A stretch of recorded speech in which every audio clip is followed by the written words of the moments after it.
Sabihin mo muna sa katabi mo, isang magandang umaga kapatid. Amen. Natutuwa po ako sa mga nakikita ko ulit ngayon. Amen. Alam ko na ang Diyos ang nagdako sa atin dito. Amen. Pero isang patotoo lamang po, alam niyo po ba, March 1 pa lang, yung usually po yung buwan ng anniversary, yan ang pinaka-stressful na buwan po para sa leaders. Kasi dito tayo nagbabudget ng mga malalaking budget. Pero alam niyo po ba mga kapatid, para sa kaburihan ng Panginoon, March 1 pa lang, bayad na po tayo sa lahat ng mga bills natin. March, unang araw ng buwan, bayad na tayo sa lahat ng bills. Alam niyo po, hindi ko din alam kung paano nangyayari. Kung titingnan niyo po yung bilang natin dito, sa tutusin mga kapatid, kung sa practical lang, isang kahibangan na mag-faith tayo ng 90,000 a month. Amen. Actually, nung ginagawa po namin to, hindi rin namin maulubos maisip kung paano mangyayari ito. Pero ganoon kasi yung pananampalataya. Hindi mo siya pwedeng maunawaan agad. Hindi mo pwedeng ikahon ang Panginoon sa isang bagay na ganito lang kasi yung nangyari dati, kaya ganito lang din yung mangyayari ngayon. Hindi, pero nakita natin sa ating financial, tinatapatan ng Diyos ang ating pananampalataya. Amen. At kung sa pinansyal nangyayari yan, isang bagay na breakthrough natin dito as a church, kahit sa kalusugan mo mangyayari yan. Amen. Na parang imposible gumaling, pero kapag tinapatan mo ng pananampalataya mo, ang Diyos tatapatan niya rin yung pananampalataya mo. At kung pananampalataya mo ay gagaling ka, kapatid, gagaling ka nga sa pangalan ng Panginoong Hesus. Amen. Kung pananampalataya mo ay mabubuulit kayong pamilya, tatapatan niya yung pananampalataya mo. Pero ang isang napakahirap mga kapatid ay yung lumagpas yung tingin mo dun sa current situation mo. Pero sabihin mo nga sa katabi mo, lampasan mo ang tingin. Parang hindi po kayo kumain ngayong umaga. Sabihin mo sa katabi mo, lampasan mo ang tingin. Amen. Lampasan natin ang tingin at hayaan natin na yung pananampalataya natin ang maging maingay, mas maingay sa mga sa mga huling kapanahunan na ito. Amen. And today, it's a special topic for today. Kahapon, nandito po tayo para sa ating 7 last words. Palakpakan naman natin ang Panginoon sa buhay ng ating mga leaders at ng ating mga pastor na nag-speak po kahapon about sa 7 last words. 7 last days, yung sabi ko ata kanina. 7 last words ng Panginoon bago siya mamatay sa krus ng Kalbaryo. At alam natin alam natin after 3 days muling nabuhay ang Panginoon. And after 40 days siya po ay umakyat sa langit. And today, ang pag-aaralan naman natin ngayon ay yung muli niyang pagbabalik sa ikalawang pagkakataon. Amen. Today we're gonna talk about the last days. Amen. Sabihin mo nga sa katabi mo, kapatid, minsan wala pong kausap, kapatid, huling kapanahunan na. Kailangan na natin gumising, kapatid. Kaya kung natutulog pa tayo sa ating paglilingkod, kung tayo ay pa-relax, pa-petiks lang sa ating paglilingkod, nandito po ako sa umagang ito, kapatid, para gisingin ang bawat isa at gisingin ang bawat isa na this is the last days na tayo po ay nasa mga huling kapanahunan na. Many people stay away from this topic ng eschatology o ng last days. Kasi ang dahilan ng mga tao, ang last days o ang eschatology ay nakakatakot. Amen? Para nakakatakot pag-aralan yung mga huling kapanahunan. Amen? At marami din nagsasabi, it's very confusing. Amen? Sinasabi natin, we are living in the last days. Pero maraming tao na kapag pinag-uusapan yung last days, ang iniisip natin parang sobrang fictional. Na parang napapanood lang natin sa movie yung mga bagay na parang hindi naman mangyayari. Pero mga kapatid, kagaya ng lagi nating sigaw sa church na ito, na kapag sinabi ng Diyos, mangyayari yan. Lahat ng mga bagay na nilagay niya sa kanyang mga salita ay mga bagay na nangyayari at mangyayari pa lang. Amen. Gusto ko pong maunawaan ninyo mga kapatid na ang Bibliyang pinag-aaralan natin from Genesis to Revelation ay mga bagay na nangyari na, sabihin nga natin nangyari na, at mangyayari pa lang. Amen. Kung hindi nyo po alam, may mga bagay sa Biblia ang binabasa natin na hindi pa nangyayari. And we are actually living inside the Bible. Hindi po ito isang libro ng history. Hindi po ito isang libro ng mga nakaraang ng mga bagay, kundi ito pong librong ito ay buhay at ito pong libro na ito ay mabisa po para sa mga kapanahunan na ito. Sabi po dito mga kapatid, we have heard it many times that we are living in the last days. Pero pag tinanong niyo po yung mga tao, lalo na po yung mga OG po natin dito sa JTG Cainta, magmula po nung year 1 ng JTG Cainta, lagi na po yung sinasabi, nasa huling kapanahunan na tayo. Amen ba? Teacher Marie, Nanay Winnie, di ba? Lagi na yan sinasabi na nasa huling kapanahunan na tayo. Pero kailan nga ba nagsimula yung last days? Ito yung totoo mga kapatid. Yung last days ay nagsimula na siya after pa lamang umakyat ni Jesus sa langit. Actually, in 2 Peter chapter 3, verse 3 to 4, tapos 8 to 10, doon pa lang, dito pa lang, nung sinulat pa lang yung Biblia, sinasabi na ng mga apostol na huling kapanahunan na. Sabi po dito 2 Peter chapter 3, verse 3, pakisundan ako please. Sunod na slides yan. So sabi dito, above all, you must understand that in the last days, si Peter po ang nagsusulat nito. Ang unang mga disipulo, unang mga apostol, sabi dito, that scoffers will come, scoffing and following their own evil desires. They will say, where is this coming? He promised. Kailan to? Kailan babalik ang Panginoon? Amen? Ever since our ancestors died, everything goes on as it is since the beginning of the creation. Parang dati pa naman sinasabi na babalik si Lord. Kailan siya babalik? Asaan siya? Mga kapatid, hindi po kinaibahan yan sa nangyayari ngayon.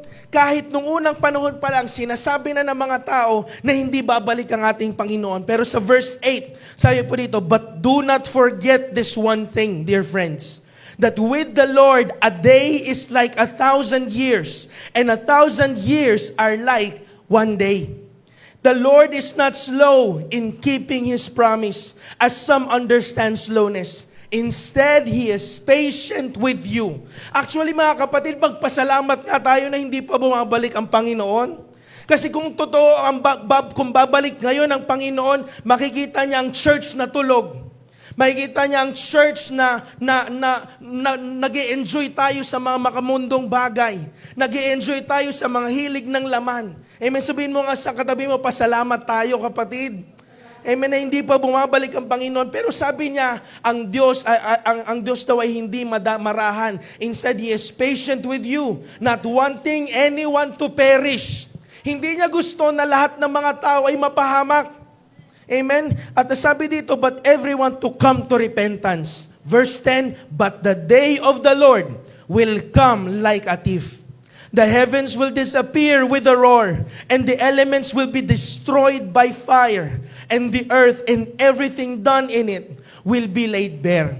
Kaya mga kapatid, halaga na maunawaan natin yung mga signs. Sino po dito yung naglalaro ng computer games? Alam niyo po, yung sinasabi ni nanay nung addict po sa computer games, pwede ba i-post mo muna yan?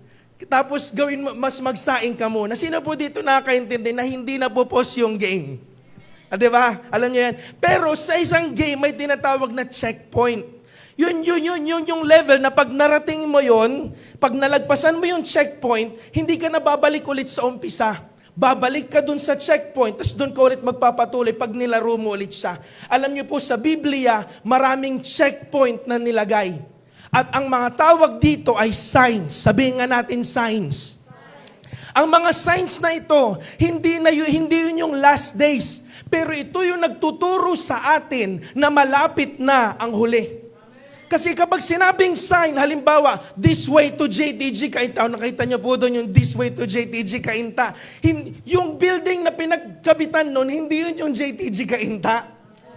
Pero tinuturo niya kung nasaan yung totoo. At mga kapatid, may mga checkpoint na nilagay sa Biblia at ito po yung mga signs.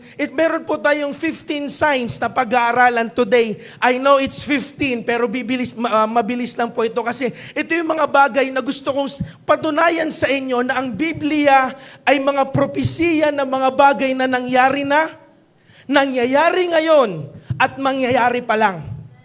Actually mga kapatid, out of this 15, 4 pa lang ang nangyayari. At 11 dito ay mangyayari pa lang. Alright? So, makinig. So, biruin nyo yung kapal ng Biblia, 4 pa lang yung nangyayari dito. So, number 1, diretso na po tayo. Number 1, sabi ni Jesus, no one stone will be left from another. Sabi niya yan sa Matthew chapter 24 verse 2. Nagbigay ng propesiya si Jesus na sabi niya, nakikita niyo yung building na yan, basahin ko na lang po. Sabi dito, sinabi ni Jesus, tingnan niyo yung lahat ng yan, ang tinutukoy niya po ay yung templo na ginawa ni Solomon. Sabi niya, sinasabi ko sa inyo ang totoo, magigiba ang lahat ng yan at walang maiiwang magkapatong na bato. Yan po ay prophecy sa time ni Jesus. Nung time ni Jesus, pangalawang beses nang binild yung temple. Yung unang temple ay ginawa ni Solomon, tapos giniba ng mga Babylonians. Giniba ng mga Babylonians, tapos rebuild ulit ng time nino. Bible quiz, sino nag-rebuild ng temple? Si Nehemiah. Wow, palakpakan naman natin Pastora Ani. First honor. Amen? Talagang nag-aaral po yan si Pastora. Ni-rebuild siya ni Nehemiah. Amen? Tapos pagka-rebuild ni Nehemiah, yun na yung natagpuan ni Jesus na templo. Yun yung time na nabuhay siya. Pero nagkaroon siya ng propesiya at pinagtawanan siya ng mga eskriba. Sabi niya na darating ang araw na walang bato na matitira magkapatong. Alam niyo po, nangyari yun. Next slide please. Nangyari po siya noong 70 AD, 70 years after the death of Jesus. Roman soldiers under the command of Titus, the future emperor of Rome, noong time ni Jesus, systematically demolished. Systematically na nila dinemolish yung templo. Alam niyo yung kung saan nag-aalay? Yung may menorah, alam niyo po yun? Sinira nila yun systematically. Amen. At sinabi po dito, the buildings of Jerusalem, including the second temple during the siege of Jerusalem in AD. Sabi mo nga sa katabi mo, nangyari nga. Sinabi ni Jesus, nangyari. Now, pangalawa, number 2. Pero bago yung number 2, sinabi, prenopesiya din kasi ni Jesus na walang matitirang magkapatong, pero may pangalawa pa siyang propesiya. Ano sinabi? Pero kasi i-rebuild yun ulit. Pangalawa, the nation of Israel will be scattered. Sabi sa Ezekiel chapter 36 verse 19, nagkaroon ng propesiya si propetang Ezekiel na nangusap sa kanya ang Panginoon. Sabi sa verse 16, again the word of the Lord came to me, Son of man, when the people of Israel were living in their own land, they defiled it by their conduct and by their actions. Their conduct was like a woman's monthly uncleanness in my sight. Dinumihan ng aking mga tao ang aking pangalan. Karumal-dumal ang kanilang gumawa. Sumamba sila sa ibang Diyos-Diyosan. Kaya sabi dito, so I will pour out my wrath on them because they had shed blood in the land because they had defiled it with their idols. Verse 19, ito yung prophecy.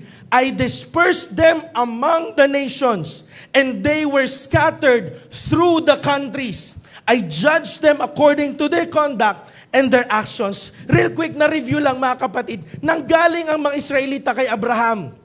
Tapos kay Isaac. Tapos si Jacob nagkaroon ng 12 anak. Amen?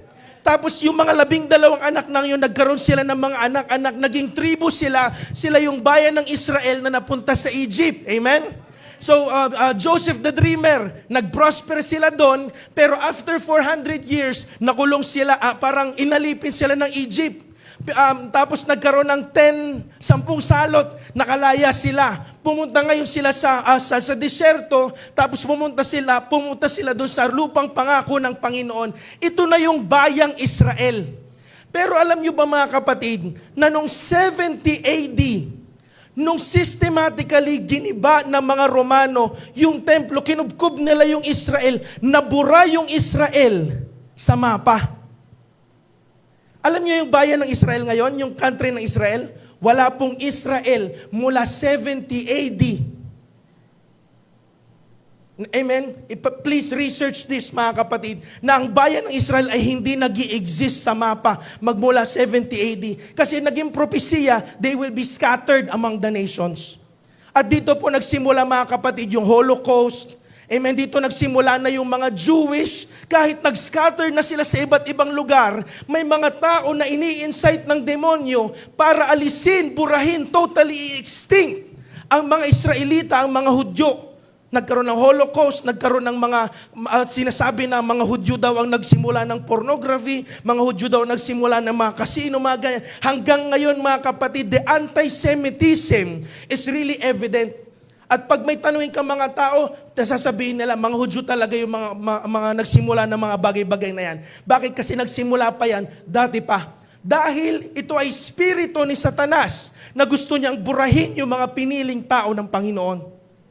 Kaya kinangalat sila. Pero sabi mga kapatid, nagkaroon ulit ng propesya, Ezekiel 36 verse 23 to 24. Now I will show the holiness of my great name, which has been profaned among the nations, the name you have profaned among them. Then the nations will know that I am the Lord, declares the sovereign Lord, when I am proved holy through you before their eyes. Dahil sa inyo, kaya ako kayo pinangalat sa iba't ibang mga lugar. Pero sabi ng Panginoon, pero alang-alang sa aking pangalan. Sabi niya dito, for I will take you out of the nations, and I will gather you. Sabihin nga natin, I will gather you from all the countries and bring you back into your own land.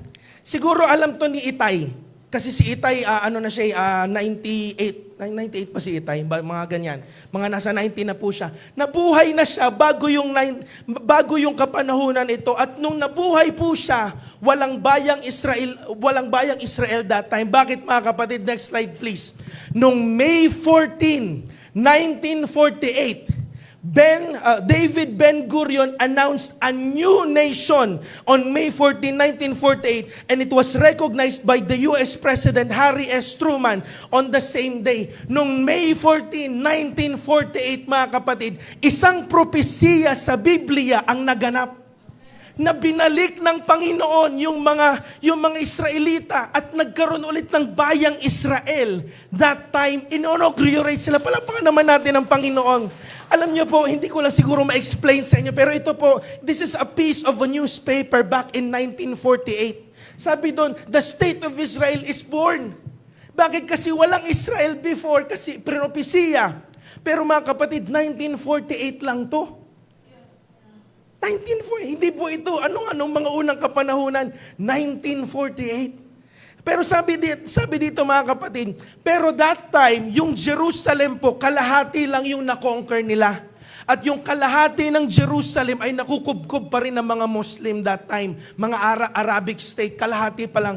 Kaya nung next slide please, number 3. Kaya yung pangatlong sign mga kapatid is the 1967 Israel War. Ito na po yung time na sinabi din po ito sa Ezekiel chapter 37, tapos 38, tapos Zechariah 12 verse 2 to 3. Pero ngayon babasahin natin siya sa Psalms 83 verse 1 to 8. Psalms to panahon to ni David nung naisulat, pero tingnan niyo po yung naisusulat. Sabi dito, O God, do not remain silent. Do not turn a deaf ear. Do not stand aloof, O God.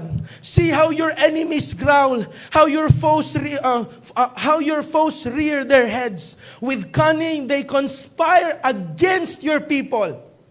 Amen? And they plot against those who cherish. Next slide please, verse 4. Come, they say, let us destroy them as a nation. Nakikita niyo po yan? Yung them, yan ang mga Jewish, ang mga Israelita, gusto nilang alisin, gusto nilang i-exterminate ang mga Israelita, sabi dito, as a nation, so that the Israel's name is remembered no more. Yan actually mga kapatid, ang gusto ng mga Arabic state dito na hindi mag-exist ang mga Hudyo. At sabi dito, with one mind, they plot together, they form an alliance, pakitandaan, alliance. Sabi dito, against you, the tent of Edom, Ishmaelites, Moabites, blah, blah, blah, blah, blah. So, alam niyo po ba mga kapatid, na noong 1967, at natandaan niyo yung word na alliance? 1967 was a brief, decisive conflict in June 5 to 10, in which Israel defeated Egypt, Jordan, and Syria. Tatlong bansa, mga kapatid, ang naglaban, ang nagkampi-kampi para labanan ng Israel. Kasi kakabangon pala ng Israel. Remember 1948. Tas 1967, yung war na to. Bakit? Kasi ayaw nilang mag-exist ang Israel. Kaya nilabanan ng isang bansa laban sa tatlo. Pero alam niyo po ba, mga kapatid, dramatically reshaping the Middle East map, Israel launched a surprise preemptive airstrike called the Operation Focus. Yung war po ngayon ay Operation Lion Roar. Or Operation Epic Fury kung nanonood po kayo sa balita. Pero back then, noong 1967, Operation Focus that destroyed most Arab air forces on the ground, establishing total air superiority. Israel then captured the Sinai Peninsula, Gaza Strip, West Bank, East Jerusalem, and the Golan Heights. Palakpakan naman natin ang Panginoon. Hindi dahil malaki ang bansang ito, kundi dahil sinasamahan sila ng Panginoon. At dahil propesiya ito matagal na, at dahil sinabi ng Diyos, kapatid, mangyayari yan. At nangyayari yan sa panahon natin ngayon, mga kapatid. Remember, 1967 lang po ito. Now, ito na ngayon, ito na yung last sa lahat ng mga nangyari. At lahat ng mga signs na sasabihin ko magmula ngayon, ay mga bagay na hindi pa nangyayari, pero nakikita na natin ngayon. Number 4 is the third temple. Ang third temple, mga kapatid, kung nanonood po kayo ng mga podcast na nagde-discuss about the coming end times, ang pangatlong templo, mga kapatid, ay sinisimulan ng gawin. Kumbaga, yung sinira ng mga Romano noong 70 AD ay sinisimulan ulit nilang gawin. Sabi dito, the Bible does not explicitly use the word third temple. Wala kang makikitang third temple sa Biblia. But several passages interpreted by the scholar to describe a future temple in Jerusalem. Pag binabasa mo daw yung Biblia, meron silang parang binabanggit na templo sa hinaharap, pero ngayon wala ng templo. Pag pumunta po kayo sa Israel, ang meron na lang doon ay isang pader na tinatawag na lang Wailing Wall. Amen. At sabi po dito, mga kapatid, sa Ezekiel chapter 40, it describes a massive detail of temple complex to be built in the future. Sa Daniel chapter 9 verse 27, it's mentioning 7-year period tribulation at meron daw Antichrist na papasok sa templo. So ibig sabihin, in the future, magkakaroon ng templo. Sa 2 Corinthians 2 verse 3 to 4, it states that the man of lawlessness, o yung tinatawag na Antichrist, sabi po dito, will enter and sit in the temple of God.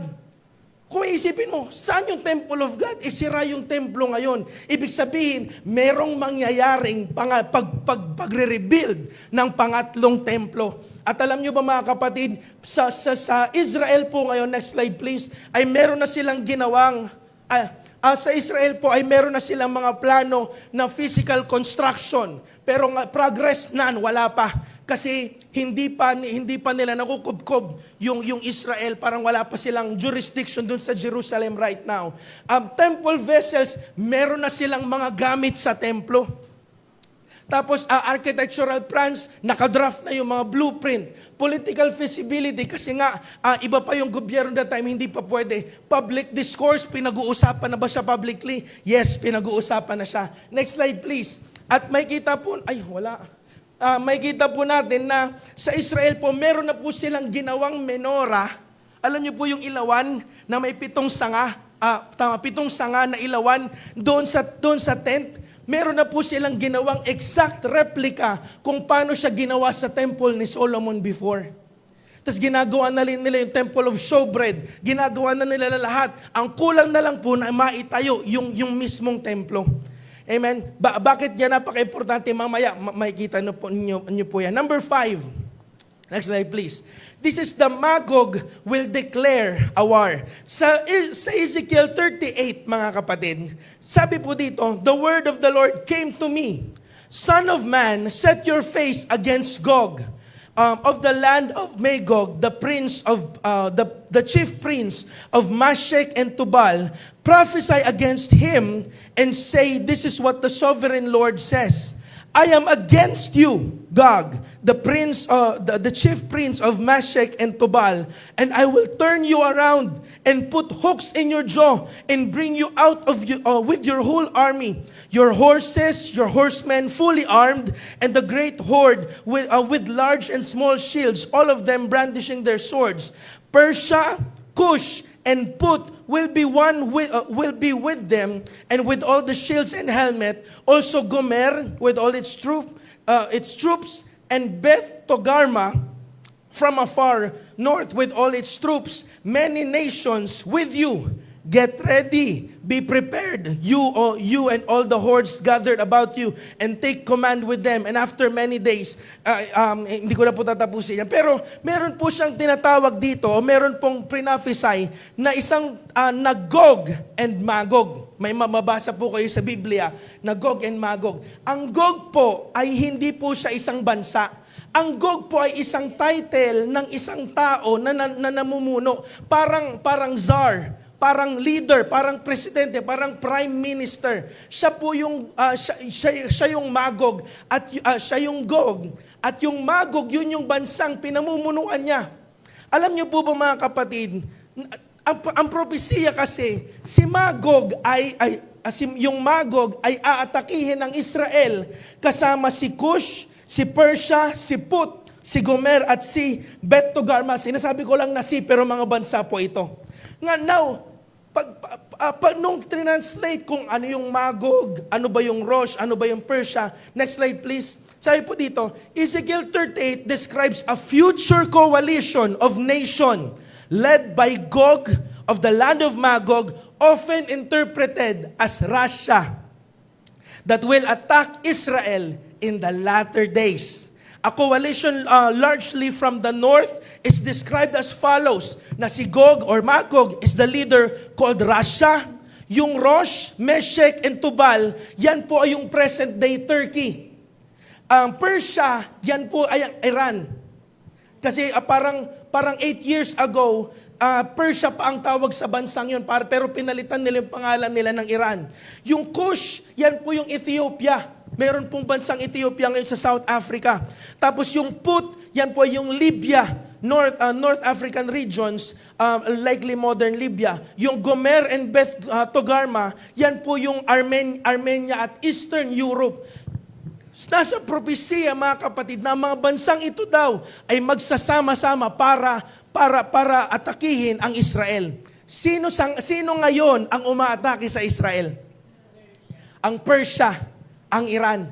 Pero mga kapatid, ang sabi ng Biblia, hindi lang si Iran ang mangyayari, ang aatake, kundi ang magsispearhead, ang magiging leader po nito ay Russia. Pag tinignan niyo po yung balita mga kapatid, walang dahilan ang Russia ngayon para atakihin ang Israel.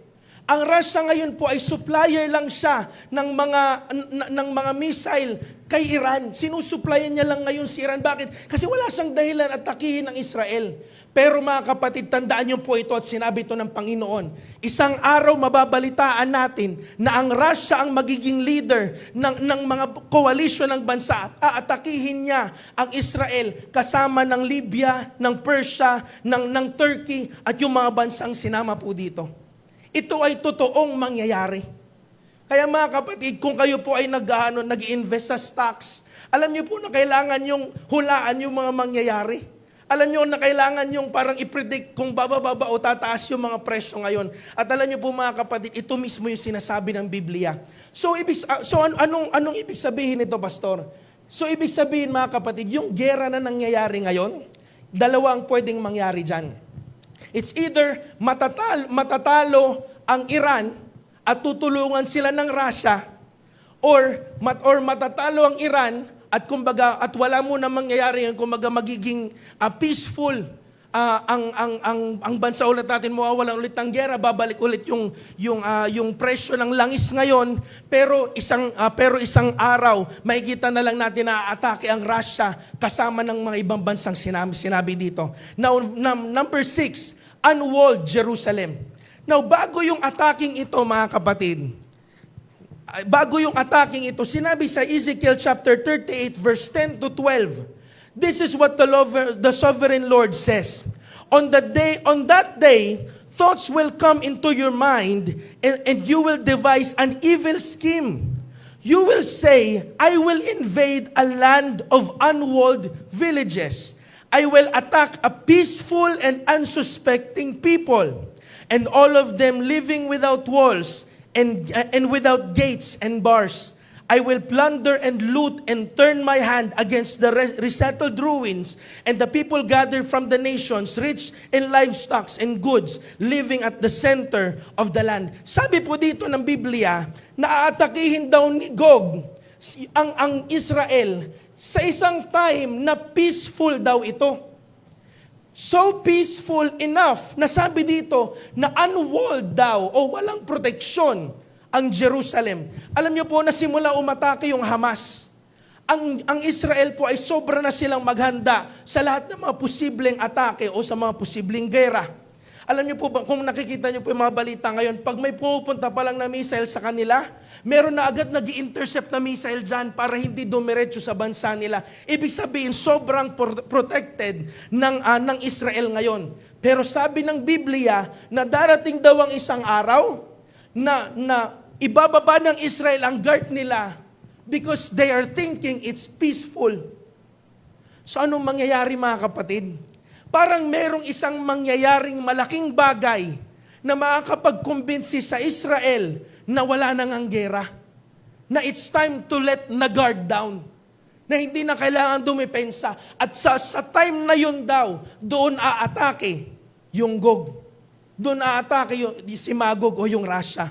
Sabi pa po dito mga kapatid ng mga scholar na sa panahon na ito mga kapatid, pag umatake ang Russia, hindi na magagawang makatulong ng USA. Dahil sila na rin mismo ay meron silang problema. Alam niyo po dito sa Ezekiel 38 na to, wala pong minention dito na Amerika. It's surprising na Amerika yung pinakamalakas na bansa ngayon, pero wala ka makikitang mention ng Amerika dito. Pero number 7, silent nations. Pag umatake daw ang Gog, ang Magog sa Israel, meron daw mga bansa na ki-question doon sa ginagawa sa gagawin ng Russia na pag-atake sa Israel. Sabi dito, verse 13, Sheba and Dedan, and the merchants of Tarshish and all her villages will say to you, have you come to plunder? Tinan nyo, kikwestiyonin nila yung gagawin ng Russiang pag-atake at sinasabi nila, pumunta ka ba para umatake? Atakihin mo ba sila? Gagawin mo talaga yung gerang yan? Pero sabi dito, have you gathered your hordes to loot, to carry off silver, gold, and to take away the livestock, and gold to siege much plunder? Sa verse nito mga kapatid, ini-indicate nito po na mayroong mga bansa na ki-question doon sa gagawin ng Russia, na sabi doon, Sheba and Dedan. Ang Sheba and Dedan po at ang merchants of Tarshish, nung inaral po ng mga scholar, ito po yung bansang Spain o yung Europe this time. Amen? At itong mga bansang ito, questionin nila, pero hindi po sinabi na tutulong sila doon kay Gog sa pag-atake o tutulong sila sa Israel para i-defend ang Israel. Walang sinabi, ang sabi lang doon, questionin nila yung gagawin pag-atake. At pati Amerika daw hindi makakatulong. Alam niyo po kung bakit? Kasi sabi dito sa Biblia that only God will defend the Israel. Ang Diyos lang ang magde-defend sa bansang Israel, isang bansa na inaatake ng napakaraming mga kaaway. Sabi po dito, God declares that He will turn against the attackers sa Ezekiel 38 verse 22, fighting for Israel through supernatural events like earthquake and rain, demonstrating that He is the true defender. Na siya lang ang may kayang magligtas sa bansang Israel. Palakpakan naman natin ang Panginoon. Alam niyo po yung ginagawang pagde-defend ngayon ng Amerika, kahanga-hanga yan. Pero sinabi sa Biblia mga kapatid na darating ang araw, walang tutulong sa Israel. Either hindi sila makakatulong dahil sa problema nila, lalo na po Pilipinas. Yung Ghost Project pa nga lang natin dito, di na natin paano pa tayo makakatulong sa kanila. Pero sabi po dito na kahit mga malalaking bansa, hindi sila tutulungan, pero mananalo sila kasi ang Diyos ang kakampi nila. Amen? Verse number 8. fire from heaven. In the same Ezekiel chapter 38, merong prinopesya daw na isang na fire from heaven will come down. Habang inaatake daw ng Magog, ang, mamaya na, huwag mo yung ipakita. Okay. Dito, habang inaatake daw ng Magog, i-appreciate nyo po ito mga kapatid, ni-research ko po ito. Grabe po talaga yung pag-aaral ko dito. At sabi po dito, siguro mga ilang mga sources po yung pinanood ko dito bago ko makapag-conclude ng isang timeline na mai-share ko po sa inyo. Sabi po dito sa Ezekiel 39 verse 5 to 6, sabi dito, "You will fall in the open field, for I have spoken, declares the Lord." Verse 6, "I will send fire on Magog." Magpapadala daw ng apoy ang Diyos sa Magog, sa Russia. And those who live safely in the coastlands, yung mga karatig bansa ng Russia, and they will know that I am the Lord. Ito po mga kapatid, ay vision ni Ezekiel. Sinabi ni Ezekiel to describe a fire coming down from heaven at tutupukin yung bansa. At alam niyo po mga kapatid, wala na pong ibang best description niya. Kasi si John sa word Revelation, tinatry niyang i-describe yung nakikita niya. At that time, wala pa namang atomic bomb. Tinatry niyang i-describe yung pinakita sa kanya ng Panginoon yung mangyayari sa mga huling kapanahunan. Kung kailan ang Mitsubishi nila ay donkey. That time, hindi nila alam kung ano yung nakikita nila. Ano ba to? Ibon ba to? Bakit parang bakal yung ibon? Hindi, eroplano pala siya or jet pala siya. And this time mga kapatid, fire will fall from heaven. This is a prophecy that in the latter days, there will be nuclear war. There will be nuclear war here. At yun po yung sinasabi na fire from heaven. Ngayon po, pag tininan nyo yung balita ngayon, bakit daw inatake ng Amerika ang Iran? Kasi malapit na daw sila sa pagkakagawa ng nuklear. Pero ang totoo mga kapatid, ang Iran po, nung inatake ng US, yung akala nilang base ng Iran, ang totoo mga kapatid ay na-evacuate na nila lahat ng mga ingredients para sa nuclear bomb. At ngayon nagkalat yung mga recipe para sa 16 na nuclear bombs na kayang gawin ng Iran pag nagkaroon sila ng isang safe at isang kumbaga peaceful na manufacturing. Ibig sabihin ang Iran po mga kapatid ay hindi na sila malayo sa pagkakagawa ng nuclear bomb. At sabi po dito mga kapatid, pagtapos ng pangyayaring ito, number 9, darating ang Antikristo. Sa sobrang gulo mga kapatid ng panahong ito, may lalabas daw na isang tao. Merong aangat na isang tao sa media at mag-o-offer siya na isang bagay na kinikrave ng maraming tao. At yun ang kapayapaan. Alam niyo po ba ngayon sa gera ng Iran at USA, peace talks po ang ginagawa nilang solusyon sa lahat ng bagay na yan. Sabi po sa Daniel chapter 9 verse 27, He will confirm a covenant with many for 1/7. And in the middle of the 7, He will put an end to a sacrifice of offering. Yang 1 and 7 po yan po yung 7 years of tribulation. At sabi po doon, in the middle of the 7, He will put an end to the sacrifice and offering. Pero meron daw lalabas na isang Antikristo at magiging appealing yung offer niya na lahat ng mga bansa ay kikilalanin siya at ibibigay sa kanya lahat ng kapangyarihan. Amen? At sabi po dito, at number 10, malapit na po tayo, number 10, the 144,000. Pag nagsimula na po yung 7 years of tribulation, pag lumabas na ang Antikristo, lalabas din daw po ang 144,000 elect o 144,000 galing po sa bansang Israel. Sabi sa Revelation chapter 7 verse 1 to 10, After this I saw 4 angels standing at the 4 corners of the earth, holding back 4 winds of the earth to prevent any wind from blowing on the land or on the sea or any tree. Then I saw another angel coming up from the east, having the seal of the living God.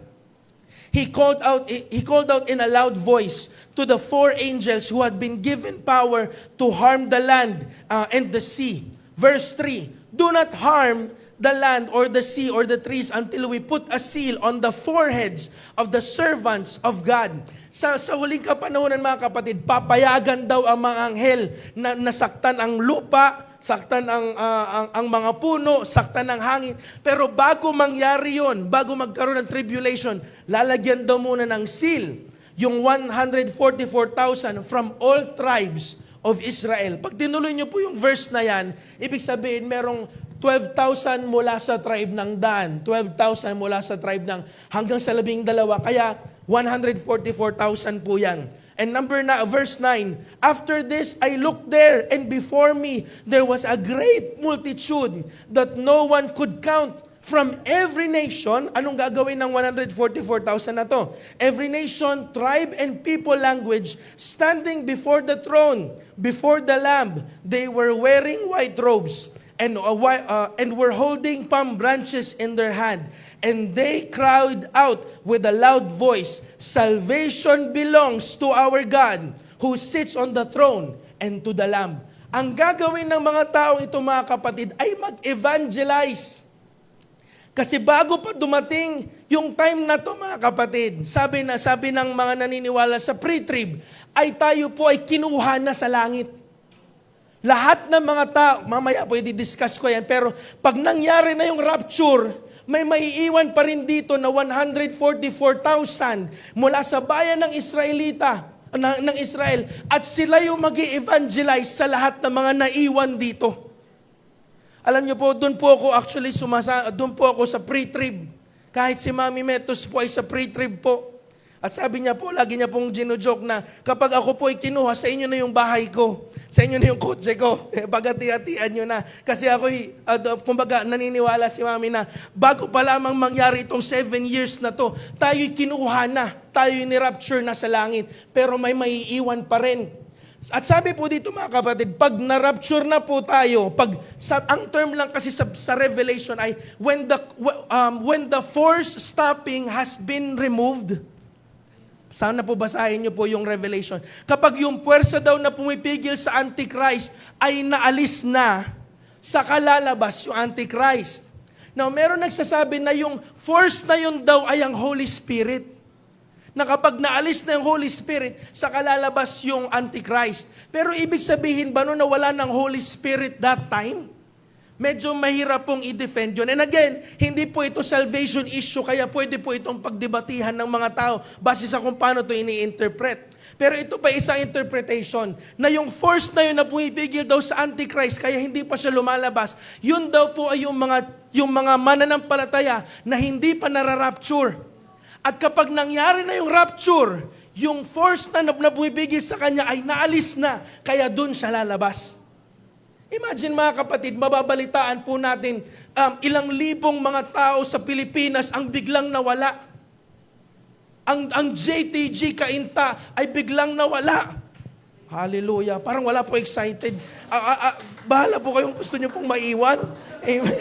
Pero, amen, pag nabalitaan nila na ang mga churches ay nawala, mga kapatid, ang church na lang ngayon ang pumipigil sa LGBT, ang church na lang pumipigil ngayon sa mga karumal-dumal na mga gawain ngayon, ang church na lang ang lumalaban sa lahat ng mga bagay ng mga mundo. And imagine a world na walang church. Doon maghahari ang Antikristo. At yung mga taong confused pa rin, yung mga taong hindi nila alam kung Kristiyano ba sila o hindi, sila yung maiiwan dito sa lupa. At sila yung makakaranas ng 7 years na tribulation, pero meron pang pag-asa. Yung 144,000 na yon ang mag-i-evangelize sa kanila. Amen? Pero dadanas sila ng sobrang paghihirap. Pero hindi lang po yung 144,000 ang tatawagin para mag-evangelize. Dito din po, number 11, meron ding sinasabi po sa Biblia na 2 witnesses. At napakaangas nitong dalawang taong ito. Sabi po dito sa Revelation chapter 11 verse 3 to 6, and I will appoint my 2 witnesses, and they will prophesy for, bilangin, 1,260 days. Pakibilang po ko ilang taon yan. Nabilang ko na po yan, 3.5 years. yung kalahati ng 7 years tribulation, 3.5 years po nun, yan po yung span na binigay ng Diyos para dun sa 144,000 from Israel at dun dito sa dalawang witness na to, yun yung time na binigay ng Diyos para i-evangelize lahat ng mga maliligtas pa.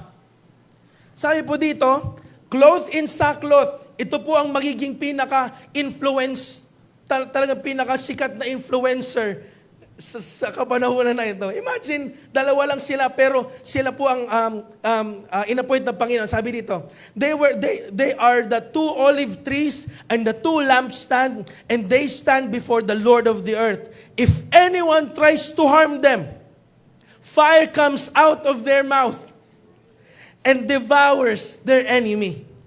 Now, hindi ko po alam kung figurative ito o literal na ayaw mo sa akin, susunugin ka bigla. Pero I believe na itong dalawang ito, mga kapatid, ay magiging sobrang anointed nila.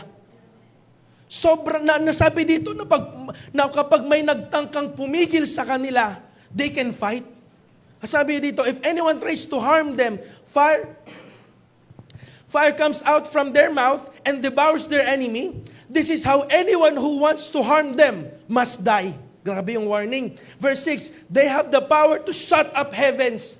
Sabi ng mga scholar na kaya daw nilang maggumawa ng himala na kung gustuhin nilang hindi umulan, hindi uulan.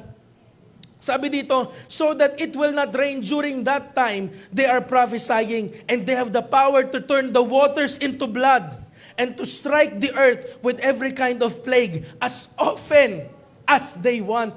Grabe yung access na binigay ng Panginoon dito sa dalawang witnesses na ito, na para silang, makinig, na para silang si Moses at si Elijah. At mga kapatid, hindi ko alam kung si Moses at Elijah ba itong mabubuhay. Pero walang sinabi. Again, speculation ko lang po yan. Pero kung makikita nyo po, they can turn water into blood. Sino bang gumagawa niyan? Si Jesus lang naman at si Moses. Sino yung nagpapababa sino yung hindi nagpapaulan? Si Elijah lang naman. Amen? Pero magkakaroon daw ng dalawang witnesses. Next slide please. At sabi ni, next slide please. At itong dalawang witness na ito, mga kapatid, they will become the most influential witnesses, evangelists, sa kapanahunang ito during the tribulation. Hindi ko alam kung mga anghel ba sila o mga tao lang sila na inappoint na at binigyan ng kapangyarihan ng Panginoon.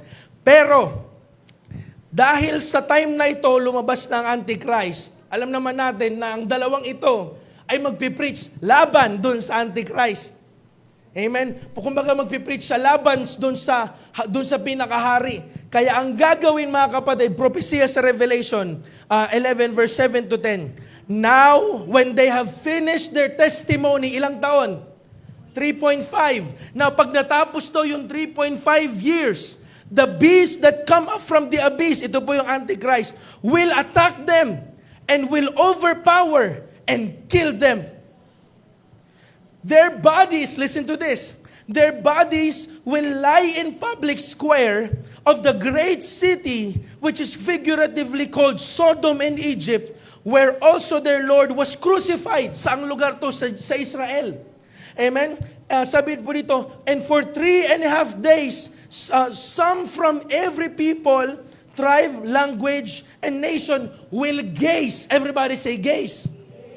Remember, mga kapatid, na nagsusulat nito ay si Juan, na pinadala in exile sa Patmos at pinapakita sa kanya ng Panginoon yung mga mangyari sa huling kapanahunan. At sabi dito, mga kapatid, na itong dalawang witness na ito ay papatayin publicly. At sabi ni John, ila-live stream ito. Sabi dito every tongue, every tribe, every nation will gaze. Hindi alam ni John na ang sinasabi niya ay live streaming, pero ngayon, nauunawaan natin kung paanong every tribe, every tongue ay makakakita dun sa mangyayari. It's because of the media.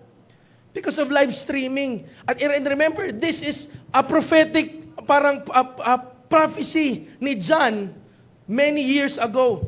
And sabi po dito, will gaze with their bodies and refuse them burial. Na pagkapatay sa kanila ng Antichrist, hahayaan lang sila nakatiwangwang dyan.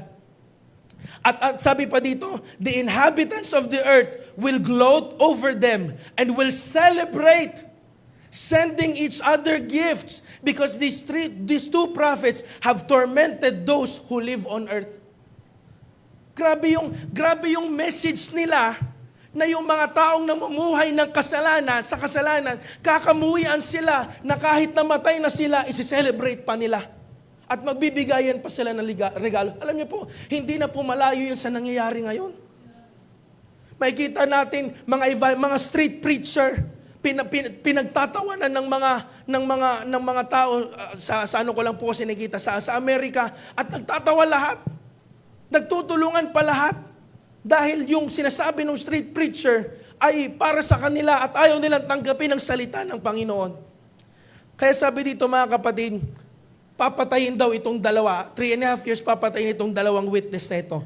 Verse 13, at pagkapatay sa kanila, the abomination that causes desolation. Daniel chapter 9 verse 27, he will confirm a covenant with many. Yung hinayan ay yung Antikristo. At sabi na, he will confirm a covenant. Ibig sabihin, mangangako daw siya sa mga bansa that there will be peace while he's here. Pero sabi dito, and in the middle of the 7, ibig sabihin 3.5 years, in the middle of the 7, he will put an end to the sacrifice and offering. Ibig sabihin, hindi niya tutuparin yung sinabi niya, 3.5 years pa lang. At sabi niya dito, and at the temple, he will set up an abomination that causes desolation until the end that is decreed is poured out on him. Next slide please. Ang Antikristo daw po ay papasok dun sa third temple na yon na gagawin. At tataas niya ang kanyang sariling pangalan, magpapagawa siya ng sarili niyang rebulto doon mismo sa templo ng Diyos. Yan ang Antikristo mga kapatid. Pero, next slide please, second to the last, number 14, and Christians will be persecuted this day. Kaya marami po mga kapatid, kahit ako, ayoko na ng mid-trib o kaya ng mid-tribulation o kaya ng post-tribulation kasi, amen, sobrang paghihirap po ang mangyari. Pero again, wala po sa akin yan, nasa Panginoon yan. Amen, pero sabi po dito na pag pumasok na ang Antikristo sa templo, magkakaroon ng persecution of the church. Persecution of the Christians. Papahirapan sila hanggang sa itatuwa mo si Jesus. Kristiyano ka pa rin. At paparusahan ka hanggang sa itatuwa mo sila. Pero sabi ng Panginoon, ang manatiling tapat hanggang wakas ang siyang maliligtas. Amen? At panghuli mga kapatid, itong dalawang witness na ito na pinatay publicly, they will be raptured. Revelations 11 verse 11 to 12. But there the 3.5 days, he breathed. 3.5 days after sila patayin, the breath of life from God entered them. And they stood on their feet, and terror struck on those who saw them. And they have heard a loud voice from heaven saying, "Come up here." And they went up to heaven in a cloud while their enemies looked on. Harap-harapan, makita nila yung pinatay nila na mabubuhay muli. Tatayo sa kanilang mga paa at maririnig na sa langit, halina kayo. At sila'y kukunin habang nakatingin yung mga pumatay sa kanila. Ganun mga kapatid ang mangyayari sa huling kapanahunan. At pagtapos nito mga kapatid, yung nabababa na si Jesus. At mangyayari na yung Armageddon. Hindi ko na po dyan tinapos. Amen. Kasi para sa next na po yan. Okay. Dito na po mangyayari yung Armageddon. Amen. Magkakaroon ng 1,000 millennial reign. Amen. Magkakaroon ng, si Satanas ay ikukulong sa bottomless pit. Habang nagwa 1,000 year reign. Pagkatapos ng 1,000 years reign, bubuksan ulit, papakawalan ulit siya. At magkakaroon ng final battle. At doon na po after nun magkakaroon ng new heaven and new earth. Mga kapatid, sino po dito ang kapag nanonood ng movie, halfway po ng movie, aalis na siya at sasabihin niya, okay na yung napanood ko? Hindi po ba tayo excited malaman kung ano yung ending? Ito po yung dahilan kung bakit natin kailangan pag-aralan ng eschatology. Dahil meron po tayong blessed hope na inaabangan. Mar, pwede pa kuha nung lubid na yon. Ay, yung nasa taas ng, di ko pala nakuha. Yan. Ang rapture, mga kapatid, ay mangyayari sa isang iglap po ng paningin. Sabi sa 1 Thessalonians 4 verse 15 to 7, according to the Lord's word, we tell you that we who are still alive and are left until the coming of the Lord will certainly not precede those who have fallen asleep. Yung mga fallen asleep po, yun yung mga namatay bago tayo. For the Lord Himself will come down from heaven with a loud command, and with the voice of archangel, and with the trumpet call of God, and the dead in Christ will rise first. Si Urbi, babangon muna siya bago tayo. Amen. Si Lola Bida, amen. Si Tatay Bernan, amen. Lahat po sila, amen. Lahat ng mga kamag-anak natin, alam natin naglingkod sa Panginoon. Sila muna ang babangon. Tapos sabi dito, and after that, sabi nga natin pagkatapos, we who are still alive and are left will be caught up together with them in the clouds to meet the Lord in the air. And so we will be with the Lord forever. Ano po sabi? Sino daw yung mga mararapture? We who are still alive. Everybody say alive. Pag sinabing alive, mga kapatid, figuratively, it could mean spiritually alive. Lahat ng mga taong spiritually buhay at naghihintay sa Panginoon. And those who are left, ibig sabihin yung mga remnant, mga natitirang tapat na naghihintay sa ating Panginoon. Alam niyo po mga kapatid, ito ang ating buhay. Nakita niyo na po siguro itong illustration na to. Pero ito ang ating buhay mga kapatid. At ito yung buhay natin dito sa mundo. Ito yung pinanganak tayo, ito yung siguro nag-elementary ka, ito yung nag-asawa ka, tapos ito yung nagka-business ka. Amen? At ito yung dulo ng buhay natin dito sa mundo. Hindi natin alam mga kapatid kung itong dulo nito ay mamamatay ka o ito yung pagdating na ng Panginoon. Pero ang point ko dito mga kapatid is kahit ano pang mangyari dyan, ang pinakamahalaga mga kapatid na maintindihan natin na ang buhay natin dito sa mundo ay maikli lang. Pero pagtapos nito mga kapatid ay hindi mawawala ka na parang bula. Meron pa tayong panghabang buhay na i-enjoy. Mahaba pa po yan mga kapatid, tinalian ko lang. Pero mahaba po yan. Yan ang buhay natin sa Panginoon. Mga kapatid, madalas yung buhay natin, yung oras natin, inuubos natin para sa buhay na to. Nagtatrabaho tayo, kinakalimutan natin ang Panginoon. Nagtatrabaho tayo, hindi na tayo naglilingkod sa Kanya. Na parang ito na lang yung buhay natin. Na parang okay lang na hindi ako makapaglingkod sa Panginoon basta natutustusan yung pangailangan namin ngayon. Yes, ngayon ay importante. Pero mga kapatid, lagi natin tandaan na meron pang habang buhay. At nakadepende sa kung anong gagawin mo dito, kung saan mo ito i-spend. Pwedeng i-spend mo to sa impyerno, at pwedeng i-spend mo to sa langit habang buhay. Kaya mga kapatid, habang meron pang pagkakataon, habang hindi pa nauubos ang oras mo, maglingkod na tayo sa Panginoon. Tama na yung susulpot, lilitaw tayo. Tama na yung minsan ka na lang nagpe-pray. Tama na yung minsan ka na lang nagsisimba. Tama na yung nalilate ka pa. Tama na yung may opportunity para mag-Bible study, may opportunity para mag-street preaching, may opportunity para mag-ministry, pero hindi mo pa ginagrab, thinking na mahaba pa yung buhay mo. Thinking na may oras pa tayo, thinking na ito lang ang magiging buhay natin. Mga kapatid, mahalaga yung buhay natin ngayon, pero huwag mo kakalimutan, meron pang habang buhay.